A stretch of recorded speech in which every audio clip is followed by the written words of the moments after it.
Wahouthi wa Yemen wamesema wamefanya shambulio dhidi ya kiwanda cha mafuta cha kampuni ya Saudi Aramco katika eneo la Jazan, kusini magharibi mwa Saudi Arabia, wakitumia ndege mbili zisizo na rubani.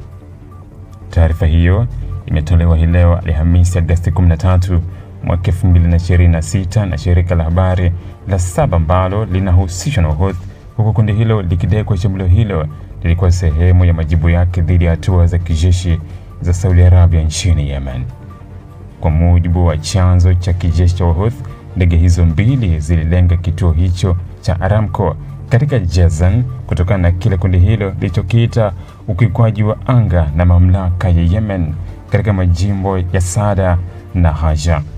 Wahouthi wamekuwa wakitumia madai ya mashambulizi au uvamizi wa Saudi Arabia nchini Yemen kama sababu ya kuhalalisha mashambulizi yao dhidi ya maeneo ya Saudi Arabia, ikiwemo miundombinu ya nishati.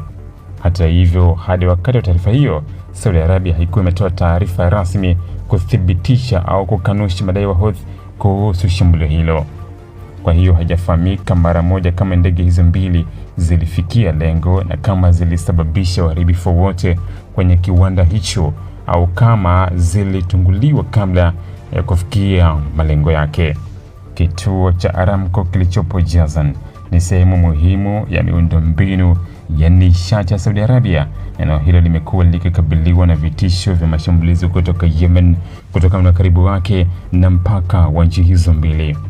Mashambulizi dhidi ya miundombinu ya mafuta yana umuhimu mkubwa kwa sababu yanaweza kuathiri uzalishaji, usafirishaji na usalama wa nishati katika eneo la Mashariki ya Kati. Tukio hili pia linaongeza wasiwasi kuhusu kuongezeka tena kwa mvutano kati ya Wahouthi na Saudi Arabia.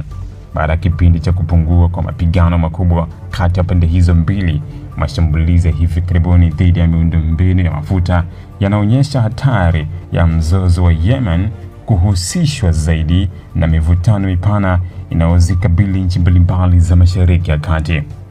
Shambulio hilo linakuja siku chache baada ya Wahouthi pia kudai kushambulia kituo cha Aramco katika Jazan kwa kutumia ndege isiyo na rubani, huku Saudi Arabia wakati huo ikiripoti kuwa moto ulizuka katika kituo hicho na baadaye ukadhibitiwa.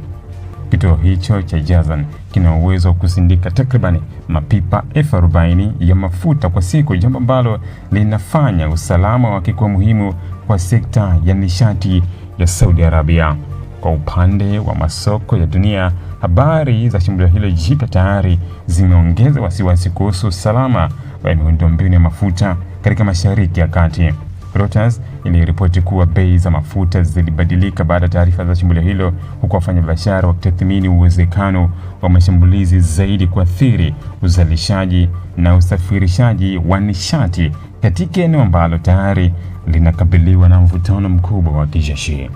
Kwa sasa jambo ambalo linasubiriwa zaidi ni kauli rasmi ya Riyadh kuhusu madai ya Wahouthi pamoja na taarifa kuhusu hali ya kiwanda cha Aramco na iwapo kulikuwa na madhara kwa wafanyakazi, miundombinu au uzalishaji wa mafuta. Ikiwa shambulio hilo litathibitishwa na Saudi Arabia, tukio hilo linaweza kuwa ishara nyingine ya kuongezeka kwa vitisho dhidi ya miundombinu ya nishati ya Saudi Arabia kwenye kipindi ambacho mvutano wa kikanda tayari uko katika kiwango cha juu. Hivi unajua kwa nini makampuni makubwa duniani hayaachi kujitangaza kila siku, licha ya kwamba tayari yanafahamika? Sasa kama una biashara au kampuni lakini hujitangazi, customers wapya watakujua vipi? Na bila advertising, unategemea kukuza mauzo yako kwa njia gani? Ndio maana Global TV tunakupa nafasi ya kuitangaza biashara yako kwa audience kubwa ndani na nje ya Tanzania kupitia mitandao yetu ya kijamii.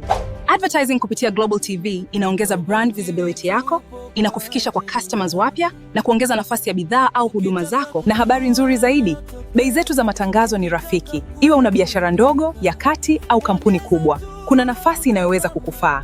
Usiache biashara yako isubiri kugunduliwa. Ipe visibility inayostahili.